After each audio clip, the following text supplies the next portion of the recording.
Thank you, Konstantin, for this really very nice introduction. I would like, of course, to thank also ISPI for the invitation. It's a great pleasure, but also a great honor for me to give this plenary lecture. And it's also the occasion to acknowledge the importance for me as an adult endocrinologist to interact with the pediatric endocrinology through my career. First, during my training when I was resident in Saint-Vincent-de-Paul Hospital in Paris. Later, through collaboration both for clinical care and research.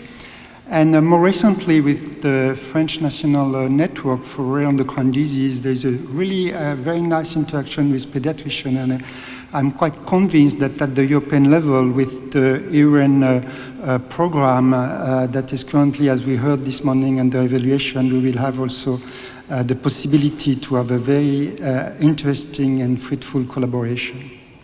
What I'm going to present to you is the progress that we've made in the last 3 years, mostly with the huge power of the genomics tool in the field of adenocortical tumor and nodular adrenal hyperplasia that cause cortisol excess. And we have progressed on 4 different clinical situations. On one side, we have the unilateral tumors that can be divided into 2 tumor types. You have the adrenal adenoma that are very frequent in the adults, and the frequency is increasing with age. And you have the adrenal cancer that can be observed both in, it comes in children and in adults. Although these cancers are hopefully rare because the prognosis is quite poor. So here you have the adenoma, and here you have the cancer. And we will discuss also bilateral tumors that are some type of nodular adrenal hyperplasia that are more rare, but you will hear during the talk that they have been very important to progress in the molecular genetic of adrenal Cushing. They can be divided also in 2 types according to the size of the nodules. And they are clearly 2 different entities, both from the clinical point of view and also for the pathogenesis point of view. When the nodules are large, by definition more than 1 centimeter, it's the macronodular adrenal hyperplasia that is diagnosed usually in adults between the age of 40 to 60. With variable level of cortisol dysregulation. When the nodules are small, and sometimes they are really few millimeters diameters, it's the micronodular adrenal hyperplasia form, and the most characteristic and known one is the primary pigmented nodular adenocortical disease. So this is the adrenal manifestation of Carney complex. So there is a broad range of cortisol dysregulation as well as tumor growth among this tumor spectrum. This is, of course, the results of cell differentiation. And one of the major drivers of this cell differentiation dysregulation is the genetic and epigenetic alteration that I'm going to discuss with you today. So we already heard in the introduction by Jean-Claude Carrel this morning that by the past, we were progressing on the molecular genetics of human disorder by a candidate gene approach. And just to illustrate that, in the field of adenocortical tumor and adrenal Cushing, you have here a list of 4 familial disorders in which adenocortical tumor can be observed. And because the germline defect has been identified in these very rare disorders, it was possible, if you had the good hypothesis, testing it on the good tumor phenotype, to identify in sporadic tumor as a somatic event, alteration of the same gene. And we've made a lot of progress with this approach, but this was a very slow period, and it took maybe 20 years to get all this information. Now with the pangenomic approach, we don't need anymore to do a smart hypothesis. We are at the stage of the data-driven research. We can, in a single experiment, virtually study, as you all know, the whole genome or epigenome. The difficulty of this approach is to make sense of all the data that we get from the experiment. And for that, you need a very powerful bioinformatic. But this bioinformatic analysis needs to be driven by the clinical or the biological question that you want to address. And we've used these tools, learning it mostly from people studying frequent cancer, so from the oncology field. We use this tool more recently in the field of adenocortical tumors. And clearly, these last 3 years, we have learned and identified much more genes than in the past 20 years in the field. So I will discuss with you today what we've learned on adrenal cancer. Then we'll discuss about my favorite signaling pathway, the cyclic AMP signaling pathway. And then we'll discuss what we've learned about the molecular genetic of macronodular adrenal hyperplasia recently. So typically what has been done in adrenal cancer was to study on the same series of tumor various omics. And this was just reproducing what has been done before in frequent cancer like breast cancer, lung or colon cancer. And there are now 2 large studies that are both international studies that have been published. We were lucky to run the first one in Europe through the European Network for the Study of Adrenal Tumor. And the major players are here. The first author is from my team, is doing the bioinformatic analysis. The second author is also a bioinformatician. And then you have Martin Fasnacht from Germany, who was very active to collect all the tumors.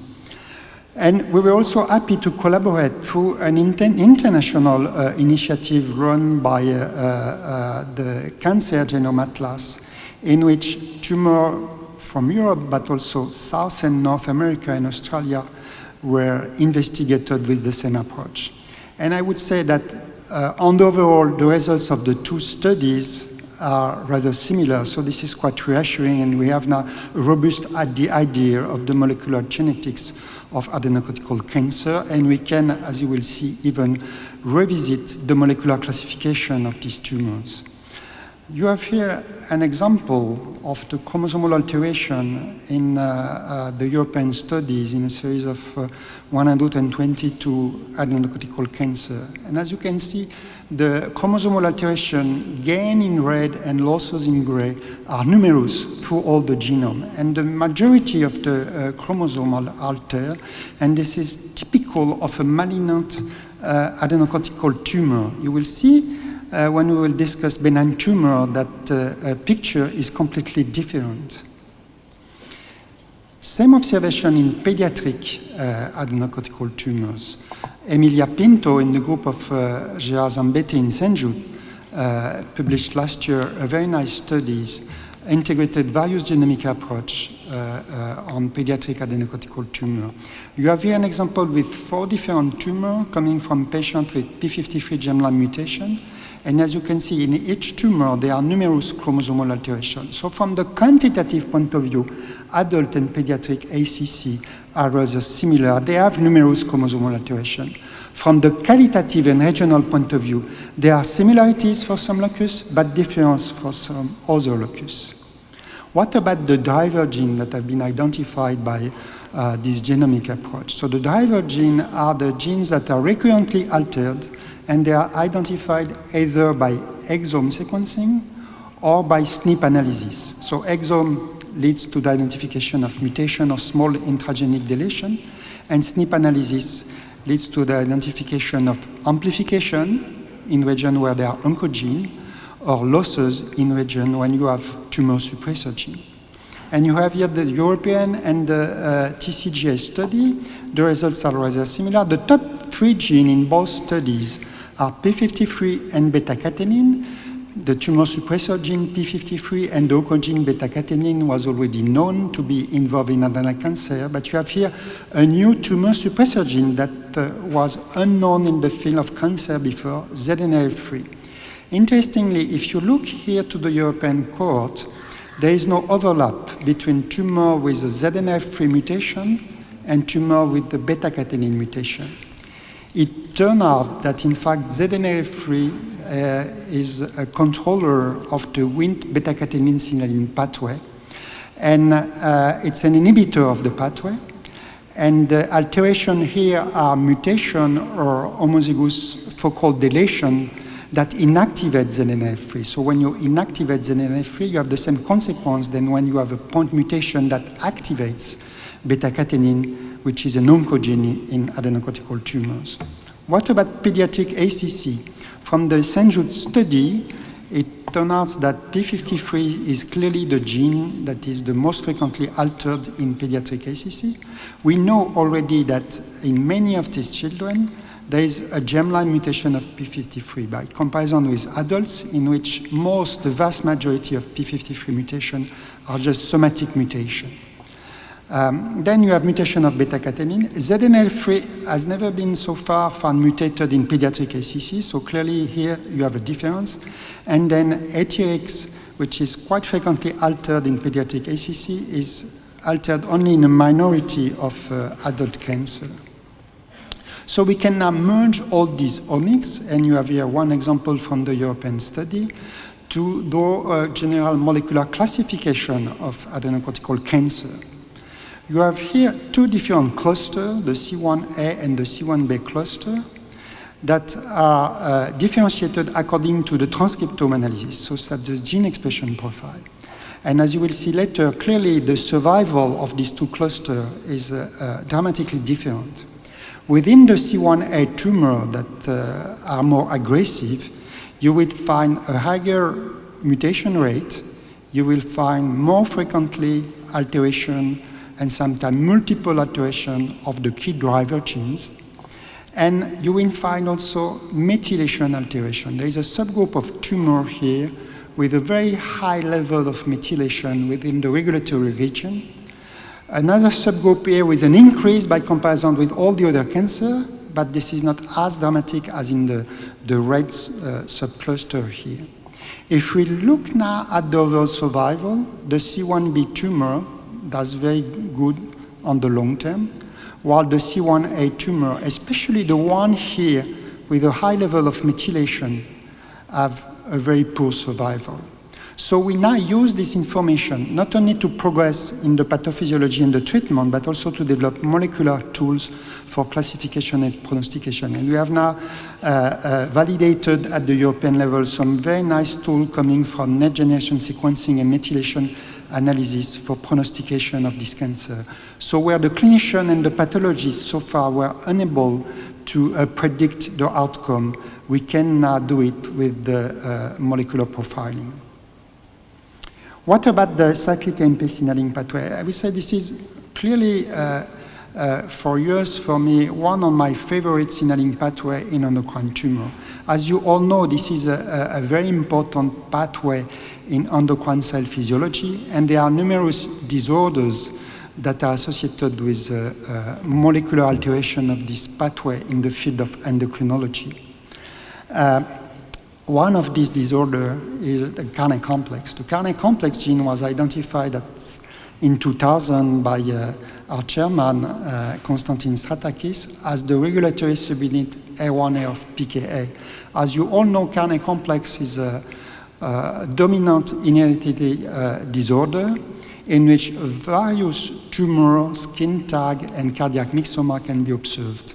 And among the endocrine tumors of Carnet complex patients, the most frequent one is primary pigmented nodular adrenocortical disease. So we had the opportunity, in collaboration with Konstantin and Dr. Carnet himself, to analyze a series of more than 200 patients with primary pigmented nodular adrenocortical disease. Most of them are other tumor, so they are bona fide Carnet complex patients, but some present with isolated PPNED and no other manifestation of the complex. And as you can see, on the overall, there is a high rate of mutation on germline of the Carnet complex gene. So these mutations are heterozygous inactivating mutation. So they inactivate the regulatory subunits. So this leads to increased PKA activity. Interestingly, in the subgroup of patients with isolated PPNED, you can also find a germline mutation of RNA, meaning that even if you do not have a familial history, this is a genetic disorder. Recently, in the NSAT network, we had the opportunity to identify a new partner altered in adrenocortical tumors in the cyclic AMP signaling pathway. So this study was performed by Felix Böllstein in Munich, who analyzed by exome a series of 10 pure cortisol-secreting adrenocortical adenoma responsible for overt Cushing. And by exome analysis, one gene came out to be mutated at the somatic level. So we are dealing now with a sporadic disease. It's not a familial disorder, and the alterations are just within the tumor DNA, not in the leukocyte DNA. And you have here one alteration that is quite frequent in this tumor, which is a missense mutation that changes one amino acid, and this alters the gene coding the catalytic subunit of PKA, and this, as inactivation of the regulatory subunit in carnet complex, leads to a constitutive activation of PKA. The same finding was reported soon after by 3 different studies from China, Japan, and North America. So this is clearly something important in the field of cortisol-secreting adenoma. And if we sum all these studies, plus a more recent multicentric European study, we can say that somatic activating mutation of the catalytic subunit of PKA can be observed in about 40% of cortisol-secreting adenoma. What is interesting is that these mutations are not found in adenoma that do not secrete cortisol. They are not found in adrenal cancer either. Very recently, and this is unpublished data that I share with you, we had the opportunity to identify another actor of the cyclic AMP pathway in the same tumor type, cortisol-secreting adenoma, so benign tumors that are responsible for overt Cushing. This is another catalytic subunit of PKA, C-beta at that time, and you have here a point mutation that is sitting in an amino acid that is very important for the interaction between the catalytic and the regulatory subunit. And we have done functional study in 4 different labs, Stéphanie Espiard in my lab and the laboratory of Konstantin Stratakis, and 2 German labs, Herbergs and Calibero lab. And just to summarize the finding, and everything is in agreement, this mutation alters the interaction between the catalytic subunit, the mutant catalytic subunit, and the regulatory subunit, both in basal condition and after cyclic AMP stimulation, so that the catalytic mutant subunit interacts less with the regulatory subunit. And we know that when the catalytic subunit is free, then it is activated. So this should have the same consequences than the point mutation altering the C-alpha subunit that are much more frequent than this one that is quite rare in cortisol-secreting adenoma. As you know, in the normal adrenocortical cell, ACTH signal through cyclic AMP. It's increased the cyclic AMP level. We have now several molecular alterations described in benign cortisol over-secreting tumor that all stimulates this pathway.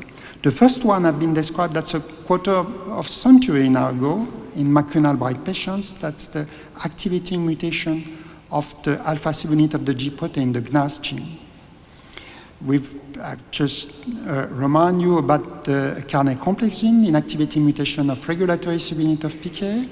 We have now activating mutation of the catalytic subunit of PK. And 10 years ago, Konstantin Stratakis, in collaboration with us, reported inactivating mutation of phosphodiesterase, and the enzymes that inactivate by degradation the cyclic AMP in patients with micronodular adrenal hyperplasia. So all these molecular alterations are somehow similar, not perfectly exactly the same, but similar consequences leading to activation of the pathway, and they are all observed in a tumor that is always very well differentiated and benign and clearly responsible for a marked increase of cortisol secretion. The group of Antoine Martinez in Clermont-Ferrand in France has developed a model of inactivation of the carnet complex gene limited to the adrenal cortex. And he already demonstrated that in these mice you have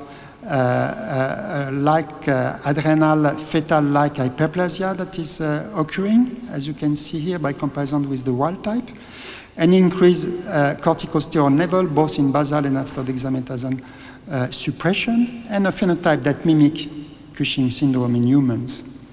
What was interesting was the question whether this fetal-like hyperplasia occur from the fetal adrenal or from the definitive cortex. You might expect that it would occur from the fetal adrenal.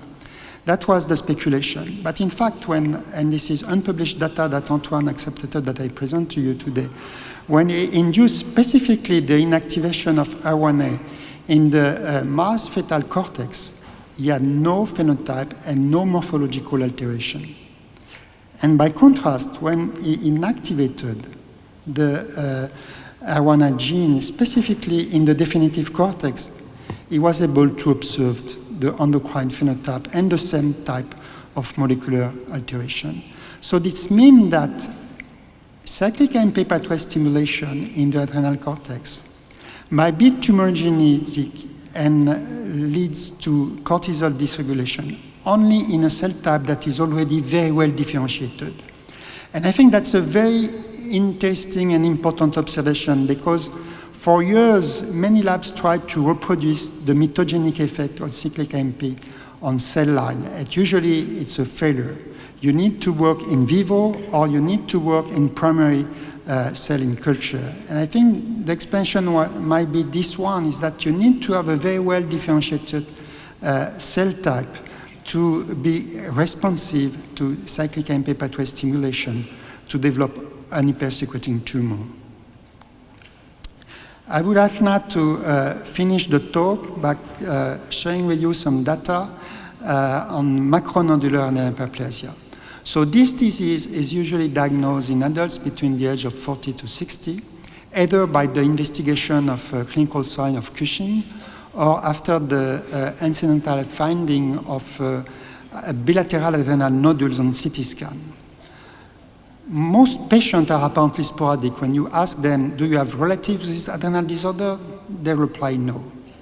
But because the nodules are bilateral, and because they are in the literature some large family with the disease, we made the speculation that the disease might be in fact often of genetic origin, and that because the cortisol dysregulation is variable from one patient to another, the diagnosis of the familial cases might be not always done. So we embark using the genomic tools to study 33 patients that have been operated on because they had very large adrenal and clear cortisol excess.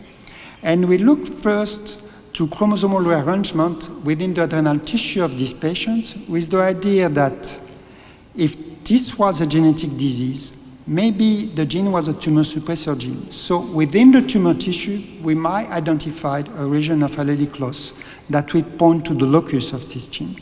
You have here one example of a single nucleotide polymorphism array of a leukocyte profile of a patient. You have here the genotype. In the middle, that's the heterozygous SNP for X chromosome 1 to 22. And on both sides, that's the homozygous SNP. And you have here the copy number. That's the leukocyte, it's a normal profile. If you look now in the tumor DNA, you will say, well, it's rather similar, and there is not really many alteration within this tumor tissue. And indeed, this is a benign disease, and the picture is completely different than what you've seen in adrenal cancer.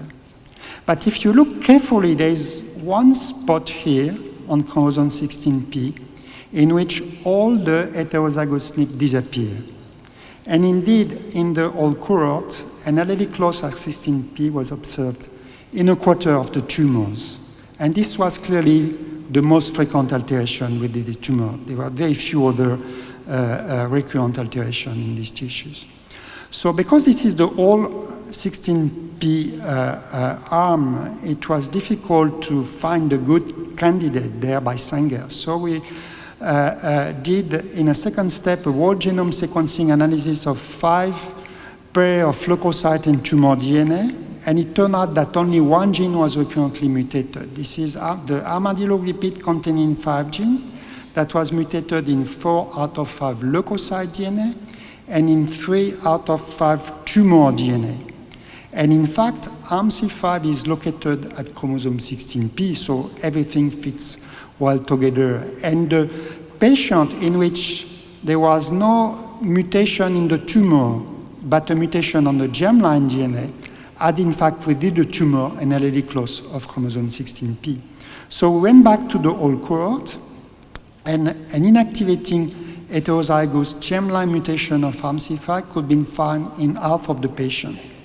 So this was reported back-to-back with a paper that we've done in collaboration with the group of Hervé Lefebvre in Rouen, in which he was able to demonstrate in the same disease, macronodular hyperplasia, that the adrenocortical cells can express the pituitary hormone ACTH, and that this play a local role in the dysregulation of cortisol secretion.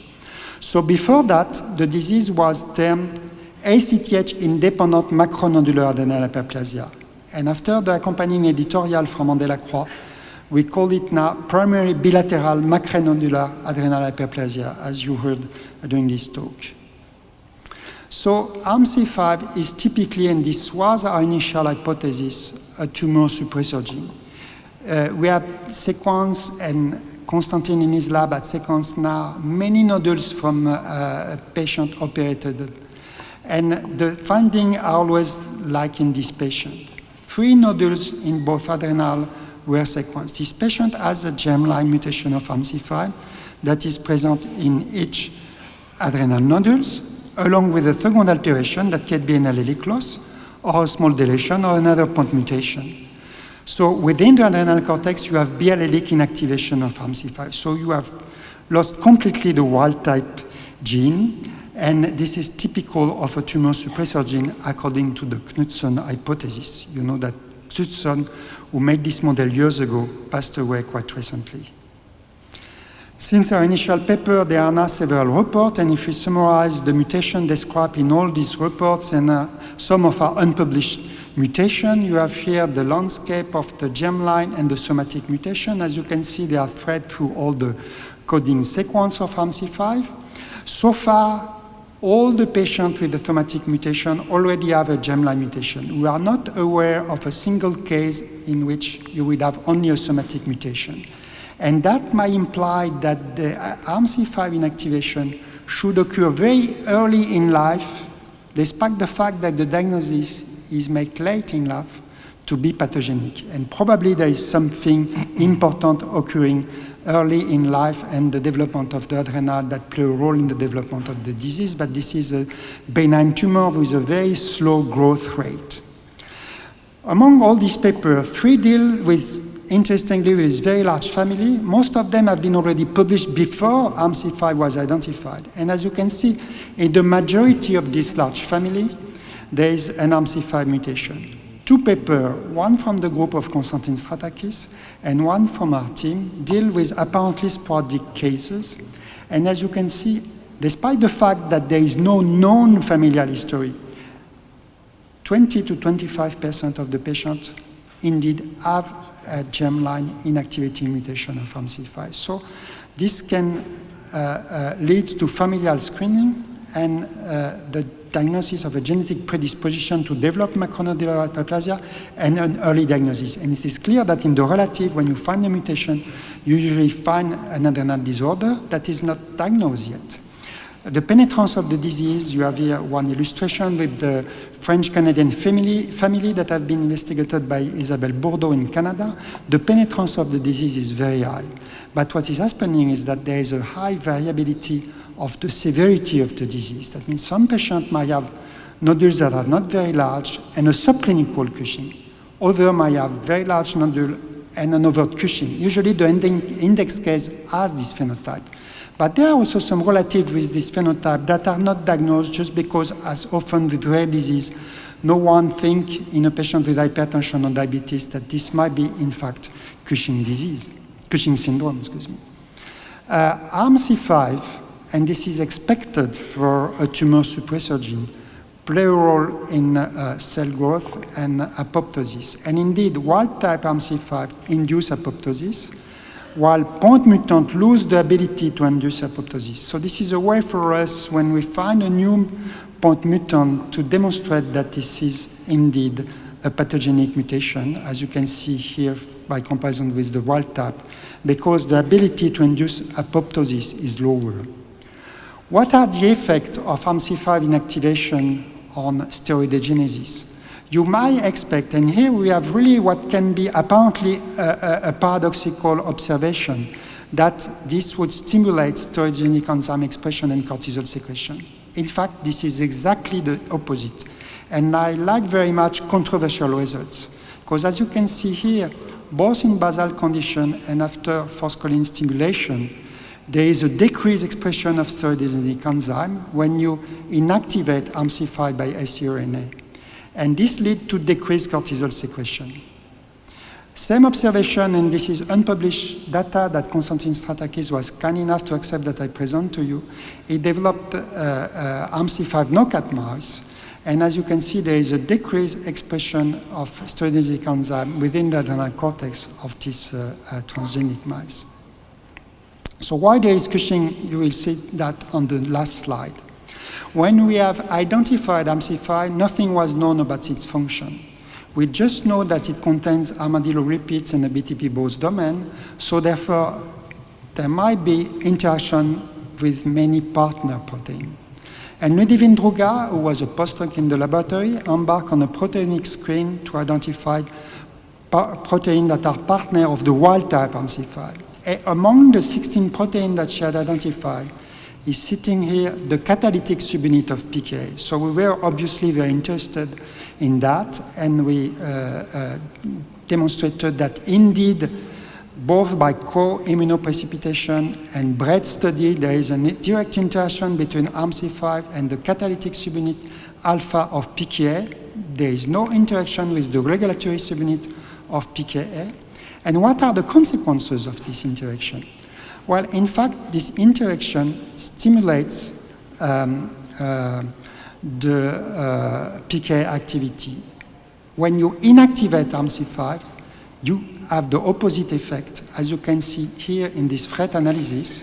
When you stimulate the cell with forskolin and you monitor in vivo in the cell in real time PK activity, you decrease PK activity. This is exactly the opposite observation than when you inactivate the carnet complex gene. When you inactivate the regulatory subunit of PKA, then you increase PK activity. So this suggests that one explanation for the reduction of steroidogenic enzyme expression might be reduction of PK activity. So we came up now with a model in which, in physiology, wild-type RC5 bind the free catalytic subunit of PKA, preventing its reassociation with the regulatory subunit. So this is important to control the dynamic of PKA activity. If AMC5 is lost, then the reassociation of the free catalytic subunit to the regulatory subunit might be faster.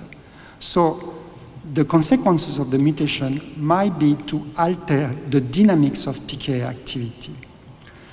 So in conclusion, if you have someone with a germline mutation of AMC5, he will develop secondary events that will lead to the loss of AMC5 function and a reduction of apoptosis. So you have development of nodules. This is a very slow process. It takes years. And these nodules are secreting cortisol in an autonomous fashion. The rate of secretion is probably quite low. They are dedifferentiated by comparison with normal cells. But because it is autonomous, when the nodules are large enough, then at the end, you have cortisol excess. And it is true that in these patients, they present quite often just very subtle alteration of cortisol excess, what we call subclinical Cushing, more often than overt Cushing, despite the fact that the adrenal weight is more than 10 times the one of a normal adrenal.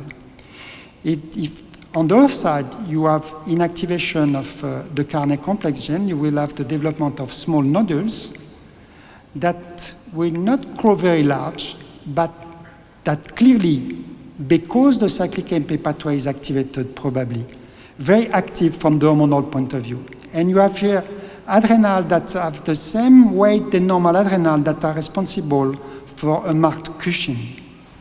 If now you have inactivation of the same gene as a somatic event, or activation of the catalytic subunit or of the GNAS gene, you will end up with the benign adrenocortical adenoma. Here it's again a small tumor, similar weight somehow than to PPN in the adrenals, and you have a marked increase in cortisol secretion. So you have somehow a kind of correlation between the level of cell differentiation and the capacity to over-secrete cortisol. So you need here very large adrenal by comparison with here when you have molecular alteration that directly activate the cyclic AMP pathway. If you have now in an adrenocortical cells as a somatic event, numerous alteration, chromosomal alteration associated with IGF-2 overexpression, additional mutation of driver gene that usually you do not observe in benign cortisol secreting tumor, then you end up with a very aggressive cancer that is usually a much larger tumor, and the secretory capacity per cell is at the end, in fact, much lower than in the other situations. So I would like to finish now mentioning the importance of networks to study this rare tumor. We have the National COMET network in France.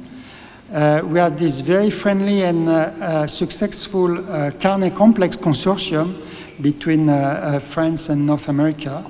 And we have the European Network for the Study of Adrenal Tumor.